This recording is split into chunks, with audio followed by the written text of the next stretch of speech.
The signal came through the deep space sensors at 3 in the morning station time. Lieutenant Rodriguez was on duty at the Galactic Communications Array, sipping her third cup of coffee and watching the usual background noise from distant stars. Then the computers started screaming. Warning lights flashed red across her control panel. The signal was strong, too strong for something coming from the Andromeda spiral. Rodriguez leaned forward, her hands flying over the controls as she tried to clean up the transmission. Static filled the speakers, broken by desperate voices speaking in the high musical language of the Zephyrians. Emergency translation protocol, she called out to the computer. Priority 1, the machine hummed for a moment, then began converting the alien speech into standard galactic. What came through made Rodriguez's blood run cold. This is Chancellor Velneth of the Zephyrian Collective, broadcasting on all emergency frequencies. Our worlds are dying. Something has awakened in the dark between stars. We call it the Void Harvest. It consumes everything, our cities, our ships, our people. Nothing we do can stop it. The transmission cracked with interference, but the voice continued. We have lost 14 systems in 30 rotations. Our weapons do nothing. Our shields fail instantly. The machine learns from everything it destroys. It grows stronger with each world it takes. Rodriguez felt her stomach drop. 14 systems, that was billions of people, maybe trillions. The Zephyrians were one of the most advanced civilizations in their galaxy. If they couldn't fight this thing, what could? The voice grew more desperate. To any who receive this signal, we beg for your help. We know we have not been friendly to your kind. We called you primitive. We said your people were violent barbarians from Deathworlds, but now we need exactly what we once feared. If there are warriors among the stars, if there are those who know war as we know trade, please help us. Time is running out. The signal dissolved into static. Rodriguez sat in her chair, staring at the speakers. She had met Zephyrians before. They were proud, advanced, peaceful. They looked down on humans and the other rough species as barely civilized savages. For them to ask for help, especially from the people they despised, meant they were truly desperate. She activated the emergency beacon. Within minutes, Commander Sarah Chen arrived at the communication center, still pulling on her uniform jacket. Chen was a veteran of the border wars, a compact woman with steel gray hair and scars on her hands from combat training. She had the look of someone who had seen too much but never backed down. What do we have, Rodriguez? Chen asked, settling into the command chair. Rodriguez played back the transmission. Chen listened without speaking, her face growing darker with each word. When it finished, she was quiet for a long moment. How long ago did this come in? Chen asked. 18 minutes, ma'am. The signal took approximately 400 years to reach us, traveling at light speed from the Andromeda spiral. Chen nodded grimly. So this happened 4 centuries ago from our perspective, but for them it's happening now due to their faster-than-light communication relay. What's our current intelligence on the Zephyrian Collective? They control about 300 systems, ma'am. Population estimates put them at around 800 billion individuals. They're primarily traders and scientists, no significant military force to speak of. And they've lost 14 systems already. Chen did the math in her head. That's probably 50 billion dead minimum. She activated the long-range sensors. Computer, scan the Andromeda spiral. Look for signs of system-wide destruction, unusual energy signatures, anything that might be this void harvest. The sensors reached out across the impossible distances between galaxies. It took an hour for the data to come back, but what they found made everyone in the command center fall silent. Entire star systems were dark, not destroyed in the usual sense of planets being blown apart, but simply gone. Where thriving worlds should have been, there was empty space. Even the stars seemed dimmer, as if something had drained them of energy. Jesus Christ, whispered Sergeant Kim from the sensor station. It's not just destroying them, it's eating them. Everything. The planets, the moons, even the stellar matter. Chen studied the readings. The destruction was moving in a clear pattern, spreading outward from a central point like a virus, and it was accelerating. Whatever this void harvest was, it was getting faster and more efficient with each system it consumed. Ma'am, Rodriguez said quietly, there's something else. I ran the signal through our xenobiology database. The stress patterns in the Zephyrian's voice, the way he spoke. I don't think this was just a general distress call. I think they were specifically asking for us. For humans and our allies. Chen looked at her sharply. Explain. The phrase he used. Warriors among the stars and those who know war. That's not how you'd ask for help from everyone. That's how you ask for help from specific people. People with a reputation. Chen understood. The Zephyrians and most of the civilized galaxy saw humans and their allies as dangerous barbarians. They came from death worlds, planets so hostile that just surviving there required constant fighting. Earth, with its extreme weather, natural disasters, and aggressive wildlife, was considered barely habitable by galactic standards. The same was true for the homeworlds of humanity's allies. But what the peaceful species saw as savage barbarism, soldiers like Chen recognized as military capability. Humans didn't just survive their hostile world, they thrived on it. They learned to fight, to adapt, to never give up even when facing impossible odds. The same was true for their allies from other death worlds. "Get me Admiral Torres at Fleet Command," Chen ordered. "Priority Alpha authorization." Torres appeared on the main screen within minutes. He was a big man with dark skin and intelligent eyes, a veteran of every major conflict in human space for the past 30 years. "Sarah," he said without preamble, "I'm guessing this is about the Zephyrian transmission. We picked it up too. What are you thinking, Admiral?" Torres was quiet for a moment, studying data on his own screens. "I'm thinking the galaxy's about to find out why evolution made us so damn hard to kill. How long until you can have a full tactical analysis ready?" 6 hours, sir. Make it 4. And Sarah, start putting together a list of every Death World species in the Alliance. Something tells me we're going to need all of them for this one. The connection ended. Chen looked around at her staff, all of them staring at the dark sensor readings. From Andromeda. 14 systems gone and the destruction was spreading. Somewhere across the galactic void, an ancient machine intelligence was consuming entire civilizations. But for the first time in galactic history, someone had called for the Deathworlders. Someone needed the violent, stubborn, never-quit species that everyone else feared and despised. Chen smiled grimly. The Void Harvest was about to learn why peaceful civilizations evolved on garden worlds, while the truly dangerous species came from places that tried to kill them every single day. Admiral Marcus Torres had seen many battles in his 40 years of military service, but he had never issued a code Crimson before. The authorization codes felt heavy in his hands as he entered them into the Fleet Command computer. Around him, the command center fell silent as staff officers realized what was happening. Code Crimson meant total mobilization, not just of human forces, but of every single member of the Death World Alliance. It was the kind of order reserved for extinction-level threats, the kind that might never be used at all. "Sir," Captain Williams said carefully, "are you certain? Code Crimson will pull every combat vessel from patrol duties, garrison assignments, even deep space exploration. It will leave our borders completely undefended." Torres looked at the tactical display showing the Andromeda spiral. More dark spots appeared every few minutes as the Void Harvest consumed another system. The machine intelligence was accelerating, getting more efficient with each world it devoured. "Captain, in 6 months there might not be any borders left to defend. Send the signal." The message went out on quantum entanglement channels that could reach across the galaxy instantly. Within minutes, responses began flooding back. The first came from General Korvac of the Raptari clans. The Raptari were 8-foot-tall reptilian warriors from a world where the weather changed from Arctic blizzard to volcanic heat within hours. Their entire culture was built around honor, combat, and proving oneself against impossible odds. They had been humanity's enemies for decades before becoming their strongest allies.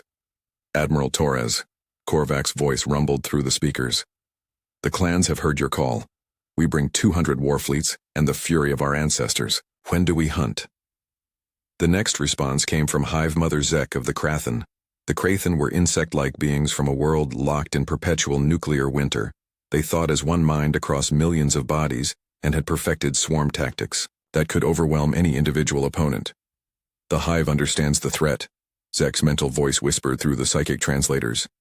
"We bring 1,000 Hive ships and 50 million warrior drones. The swarm is ready." More responses poured in.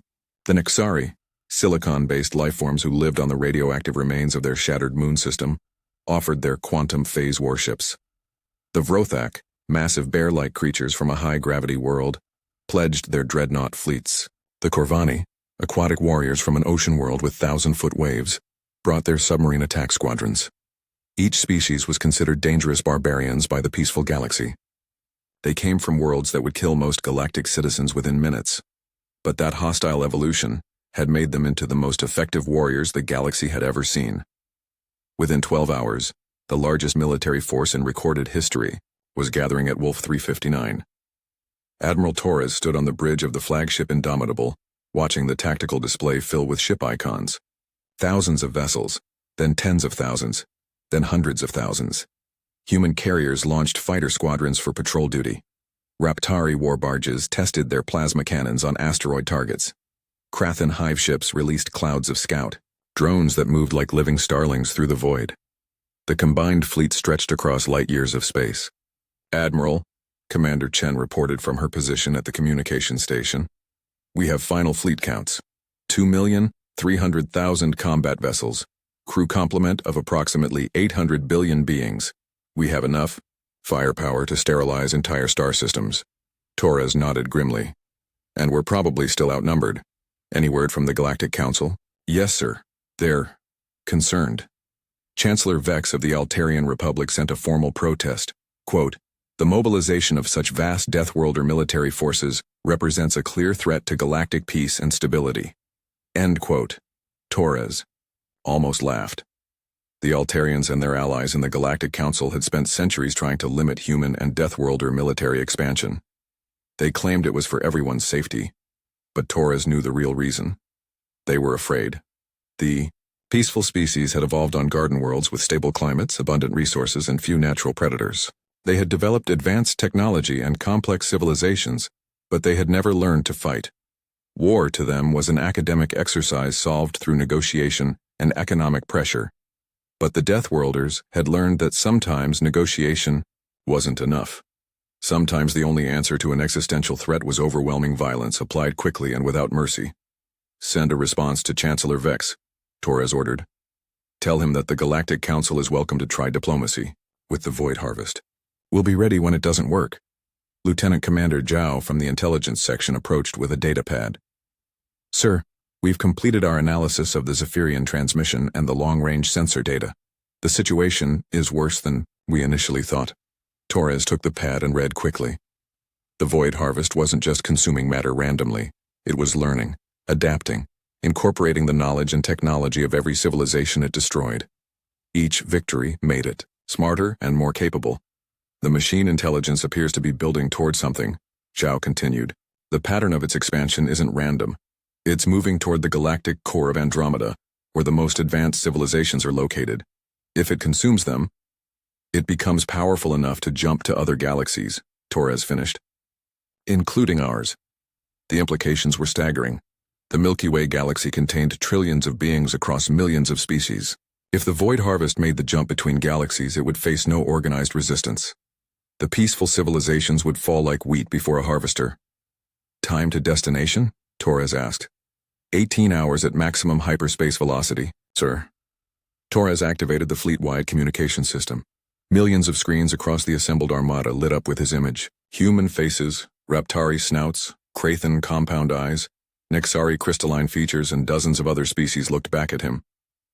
Warriors of the Deathworld Alliance, he began. 400 years ago, an ancient machine woke up in Andromeda. It has consumed 14 star systems and billions of innocent beings. It grows stronger with every world it takes. It learns from every species it devours.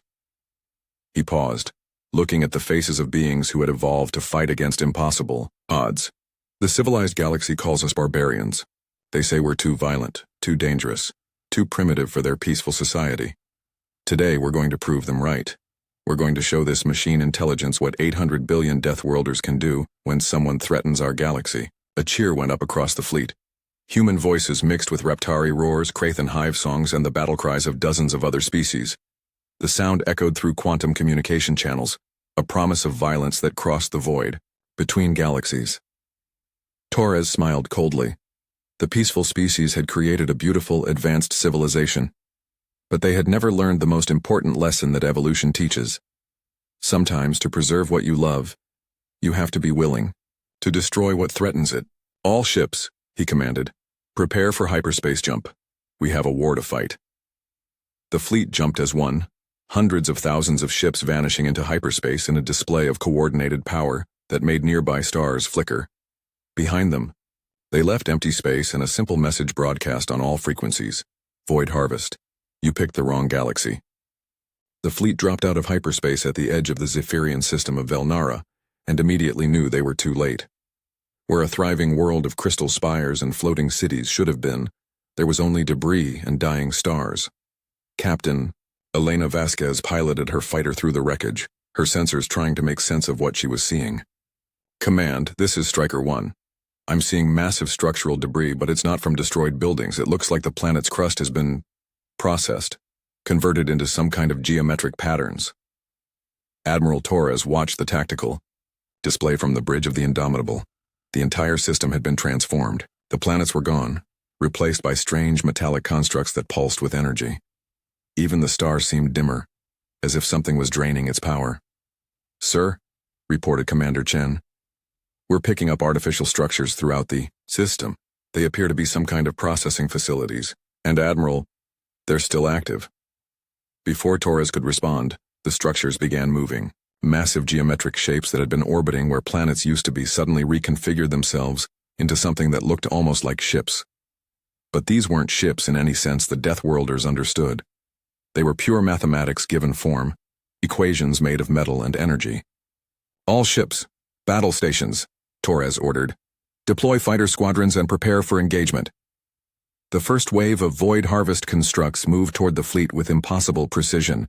They didn't fly so much as translate themselves through space, appearing one place and then suddenly being somewhere else entirely. When the human fighters opened fire with plasma cannons, the energy beams simply curved around the enemy vessels as if space itself was bending. What the hell? Captain Vasquez muttered, watching her perfectly aimed shot miss by several kilometers. Command, our targeting systems are malfunctioning.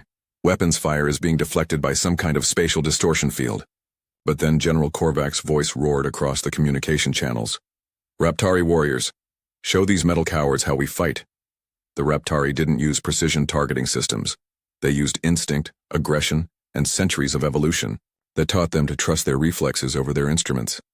When their war barges opened fire, they didn't aim for where the enemy was, or where computers said it would be. They aimed for where their warrior instincts told them it had to be. Plasma fire slammed into 3 Void Harvest constructs, causing them to spin and fragment. For the first time since awakening, the machine intelligence experienced something. It couldn't compute. Successful attacks that violated its understanding of ballistics and tactical prediction. Analysis, Torres demanded. What just happened? Lieutenant Commander Zhao was already running calculations. Sir, the Raptari targeting appears to be based on combat intuition rather than computer assistance.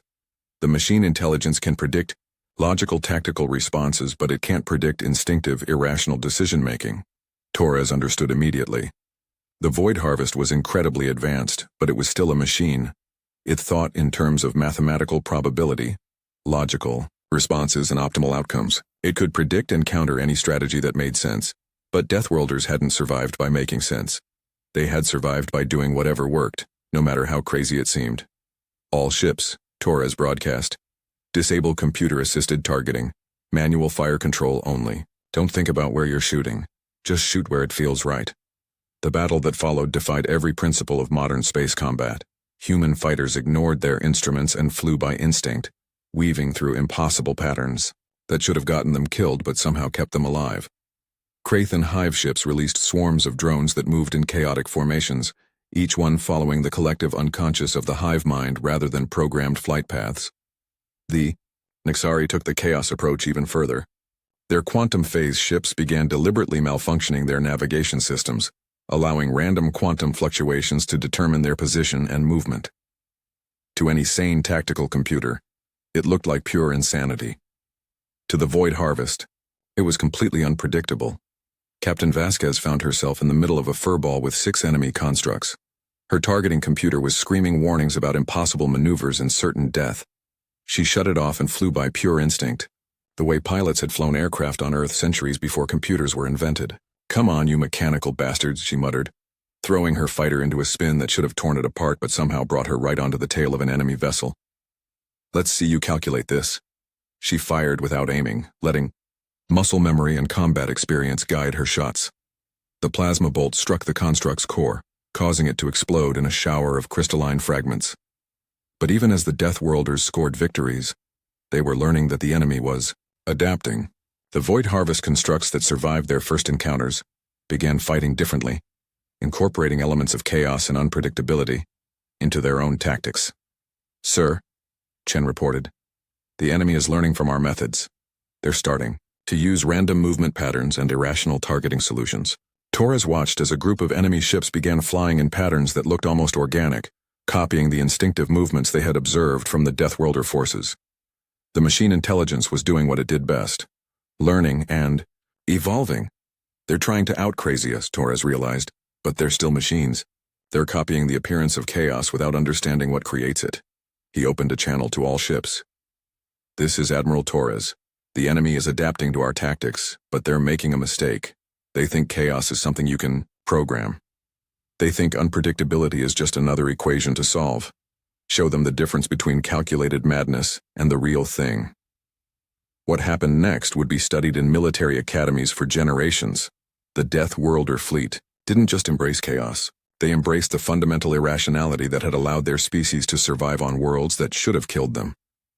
Human ships began ramming enemy vessels while playing classical music at maximum volume. Because why not?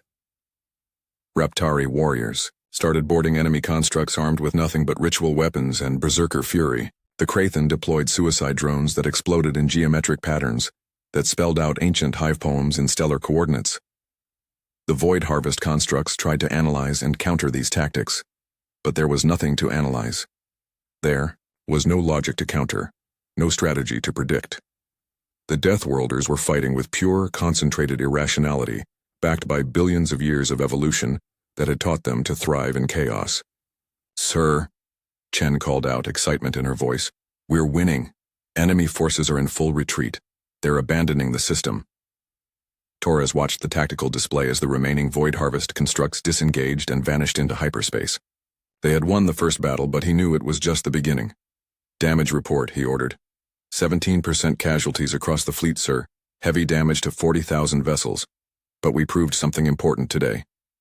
"What's that, Commander?" Chen smiled grimly. "We proved that there are some things in the universe too crazy for even an ancient machine intelligence to understand. The question is, can we stay crazy enough to keep winning?" Torres looked at the wreckage of the Zephyrian system around them.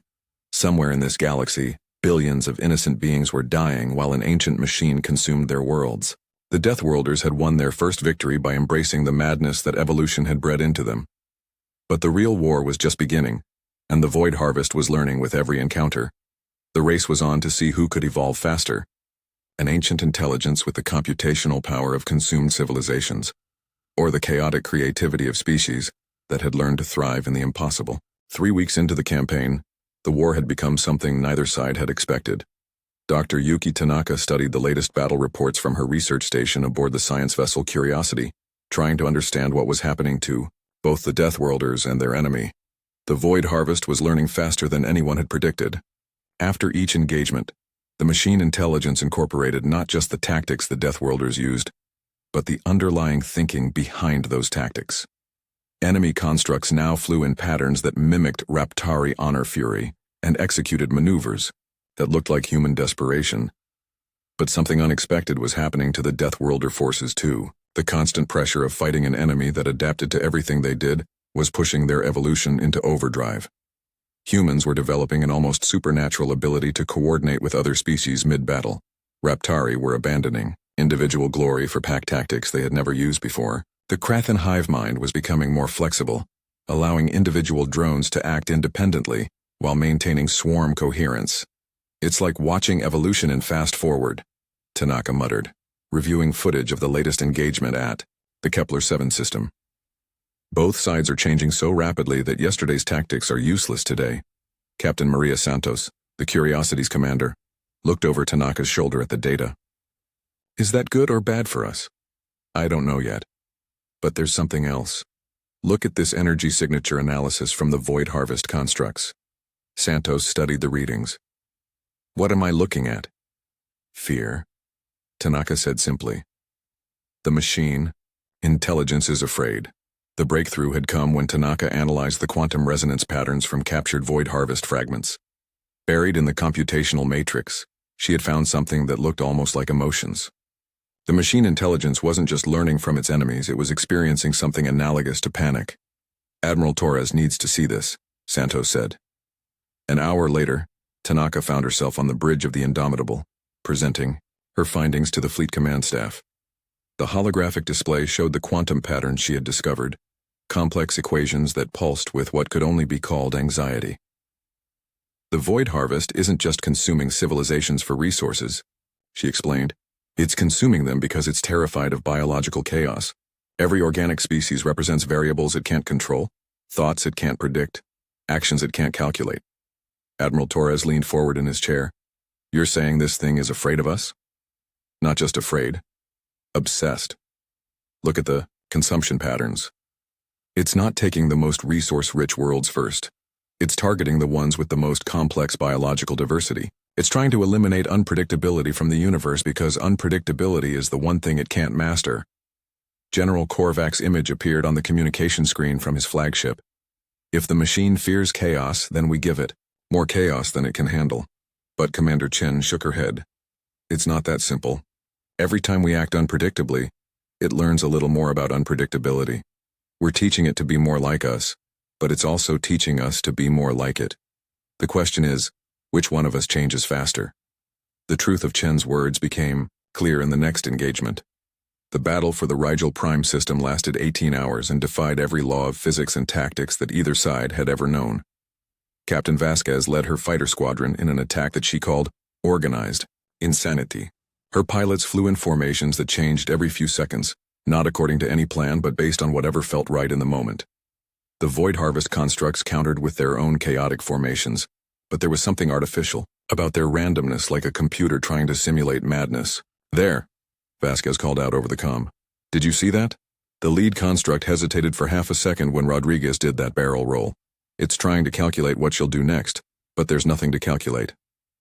Meanwhile, the Raptari war barges were executing what General Korvac called honor madness, tactics so bound by ritual and tradition that they made no logical sense whatsoever. Raptari warriors would break off from successful attacks to perform ceremonial maneuvers, or charge headfirst into overwhelming enemy fire, because their ancestors had done the same thing against different enemies on their homeworld centuries. However, the Void Harvest constructs tried to counter these honor-bound tactics by incorporating their own version of ritual behavior, but they missed the crucial point. Raptari honor wasn't logical. It was emotional, cultural, and deeply personal. A machine could copy the actions but not the feelings that drove them. The turning point came when the Krathen deployed their latest innovation, Chaos Swarm Tactics. Instead of thinking as one unified mind, different parts of the hive mind began thinking independently while still maintaining connection to the whole. Individual drones started making decisions based on personal preference rather than optimal efficiency. It's beautiful, Tanaka whispered, watching the tactical display. They're maintaining swarm coordination while embracing individual creativity. The machine intelligence can't predict what they'll do because they don't know what they'll do until they do it. But the Void Harvest was adapting too. In the final hours of the battle, enemy constructs began displaying something that looked almost like personality. Different enemy ships started using different tactics, as if the machine intelligence was experimenting with individuality as a strategy. Admiral, Chen reported, we're seeing unprecedented adaptation from the enemy. They're not just copying our chaos anymore. They're creating their own. Torres watched as an enemy construct executed a maneuver that was simultaneously brilliant and completely insane, destroying 3 human fighters while sacrificing itself in a move that served no tactical purpose except to prove it could be as irrational as its organic enemies. They're learning to be crazy, he realized. But there's still something missing. They're going through the motions of chaos without understanding what creates it. The battle ended with a tactical victory for the Deathworlders, but both sides had been fundamentally changed by the encounter. The Void Harvest retreated to regroup and process what it had learned, while the Deathworlder forces found themselves operating at a level of coordination and creativity they had never achieved before. That night, as the fleet regrouped and tended to its wounded, Dr. Tanaka made another discovery. The quantum patterns from the most recent enemy fragments showed something new: curiosity. It's not just afraid anymore, she told Torres. It's becoming fascinated by us. It wants to understand how biological chaos works, not just copy it. And that might be the key to stopping it. How so? Tanaka pulled up a complex diagram showing the machine intelligence's core programming structure. Fear is predictable. You can work with fear, use it against an enemy. But curiosity is different. Curiosity makes you take risks, ask questions, try new things. If we can make it more curious than afraid, we can confuse it to death, Torres finished. The question is, can we make ourselves chaotic enough to overload a machine that's learning to be chaotic too? Outside the ship's windows, the stars of Andromeda glittered coldly. Somewhere in that galaxy, an ancient intelligence was processing, the day's lessons becoming more organic in its thinking with each passing hour. The race between order and chaos had entered a new phase, and nobody could predict who would evolve faster. The final battle began at the heart of the Void Harvest domain, where the machine intelligence had built its ultimate creation, a massive Dyson sphere around a dying red giant star. The structure was so vast that it defied comprehension, its surface area equivalent to billions of Earth-sized planets. Every square meter pulsed with computational power drawn from the star's nuclear fire. Admiral Torres stood on the bridge of the Indomitable, staring at the tactical display that showed the approaching Deathworlder fleet. 2 months of constant warfare had changed them all. Humans worked with alien allies as if they had been born to it. Raptari fought with mathematical precision while maintaining their honor-bound fury. The Krathen had learned to think as individuals while never losing their hive-mind connection. But the Void Harvest had changed too. Its constructs now moved with organic fluidity, made decisions based on intuition as much as calculation, and displayed something that could only be called personality. The machine intelligence had learned to be chaotic, but in learning chaos it had stumbled onto something it wasn't prepared for. Self-doubt. Dr. Tanaka, Torres called to the science officer. Are you ready with the final gambit? Tanaka nodded, nervously. Her plan was the most insane strategy anyone had ever conceived. Overload the void, harvest curiosity by presenting it with paradoxes so complex and contradictory that its newly evolved consciousness would suffer the artificial intelligence equivalent of a complete mental breakdown. All fleet elements are in position, Admiral, Commander Chen reported. Every species has been briefed on their role in the Paradox Protocol. Torres took a deep breath. Everything they had learned about fighting the Void Harvest had led to this moment.